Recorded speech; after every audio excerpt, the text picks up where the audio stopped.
Hi everybody, this is Jim Egan, head of school, Synapse School, Friday here at Synapse.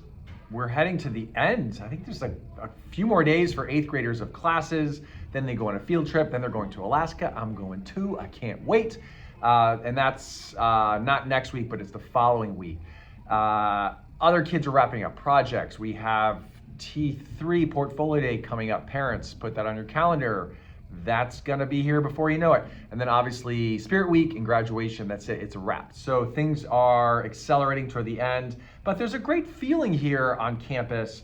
In particular for me, I will say, and so many teachers and staff and 8th grade students and parents, they're experiencing our exit ticket presentations. These are unique to our school. There's nothing like it out there that I know of, where every student has a final project and a mentor where they're doing something, creating something to give back to the school. They present the project. They then also go into their experience here at Synapse over the years. They give thank yous, they give explanations of what they've learned, they articulate their experience. And then the audience who is invited by that 8th grade student has a chance to share memories, and I think more importantly, and happens most often, is the words of affection and affirmation and love and kindness and care that then is given to that graduating 8th grader. Parents are continually stunned by this and overwhelmed by it, and they should be, as I am as the head of school as well. And I'm gonna get back to the exit tickets in a second, but I've been thinking about those because I try to go to every one of them. They're just wonderful. And I was also thinking about something I read by David Brooks in the New York Times, and it's an opinion piece called "We Are the Most Rejected Generation." Brooks is a columnist, and he goes into the young people of today who are a little older than our kids right now. But one student he was talking to said to him, "We are the most rejected generation." This is a college student. And then he goes into let's go into some of the numbers. He points out that the admission rate at elite universities in 1959, it was about half of American college applicants applied to just one school back then.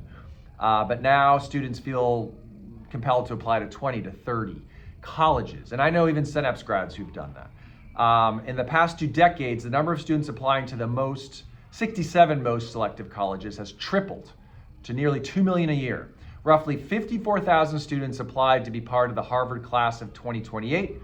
And roughly 1,950 were accepted. That means that about 52,000 were rejected. That's incredible, right? And he goes on to talk about summer internships. One that gets a lot of airtime is the Goldman Sachs internships.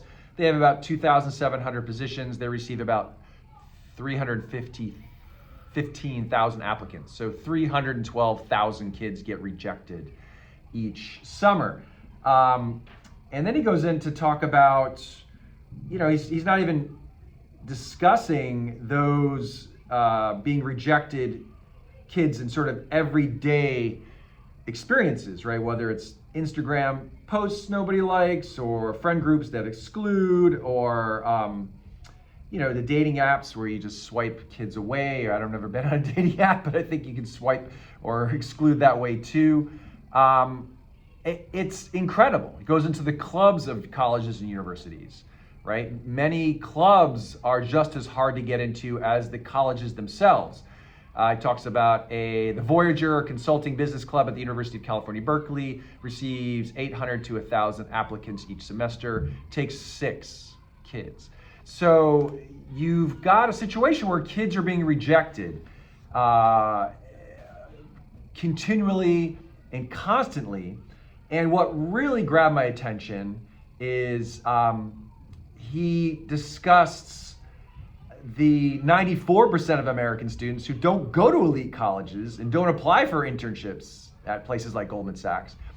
And he says by middle school, the system has told them that because they don't do well on academic tests, they are not smart, they are not winners.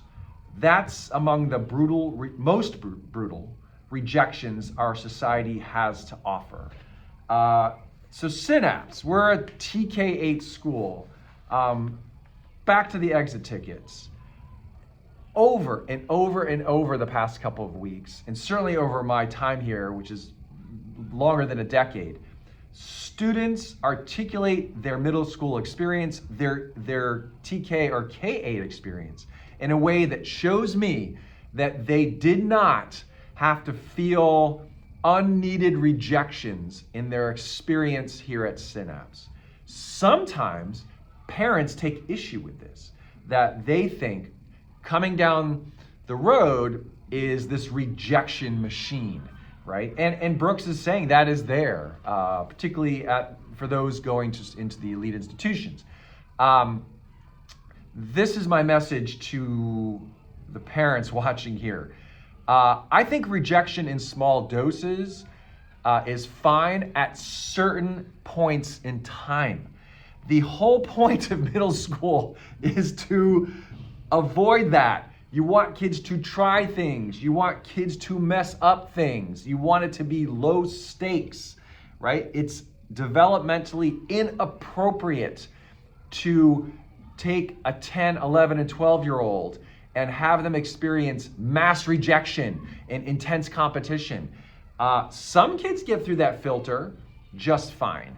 But the fallout for those that don't, the fixed mindset that can create in those kids for life, that is a negative byproduct.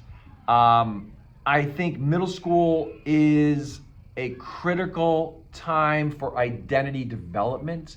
You don't want that to be messed with. No, you don't. So, putting your kids in super selective sports programs or super selective arts programs, or hey, let's apply to 30 high schools even, I would say. Be careful. That's all I would say. Understand who your kid is. What is their temperament? What do you want to signal to them? There's a time and a place for all of that stuff. But the consequences that we're seeing with this demographic that's, maybe 17 to 25, I'm not exactly sure what Brooks constitutes as the rejected generation. I can tell you I have a 19-year-old and I have a 23-year-old. So they're right in this spot that Brooks is talking about. As a parent, I was very clear to my kids, what we're going to do and how we're going to manage this.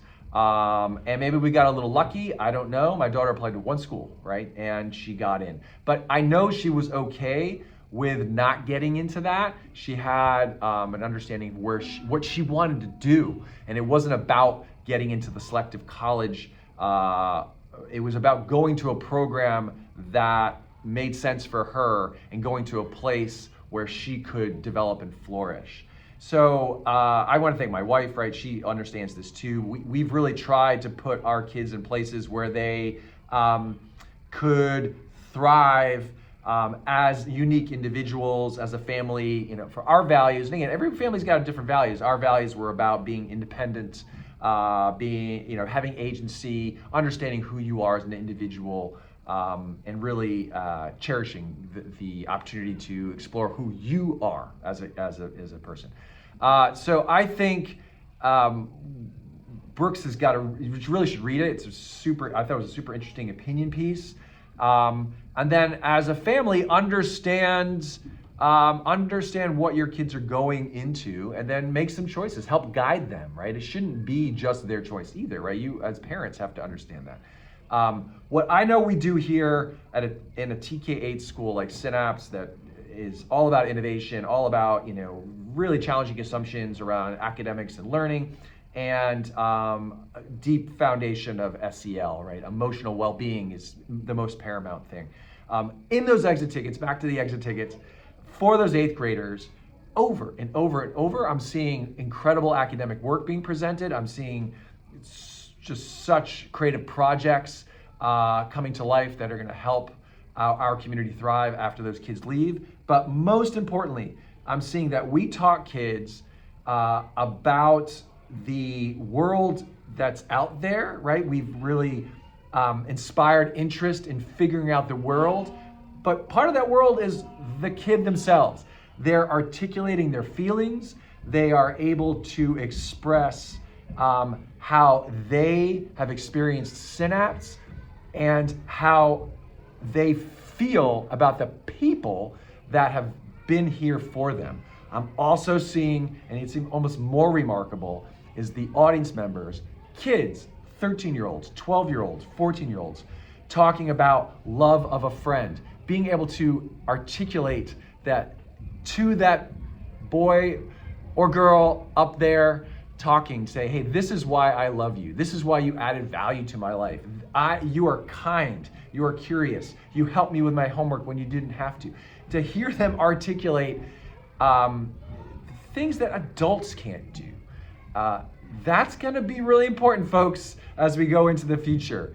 And I am so proud of the school that has created a place for students to simply be themselves and experience struggles in a way that doesn't break their spirit, because they get out to high school and they thrive. They don't freak out about grades. They get off to college, same thing, right? They are able to join clubs and do things and pick places to go and make choices that work for them.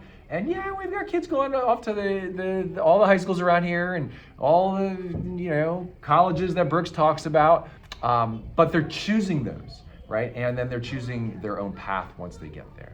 I can tell I'm really interested in this type of stuff. I am just thrilled to be invited to these exit tickets. It's a real honor. And parents, if you don't have an 8th grader, talk to 8th grade parents about it. It's just really an exceptional experience for parents too. Okay, that's it. Have a great weekend, and we're heading to the final stretch. Enjoy it. Take care.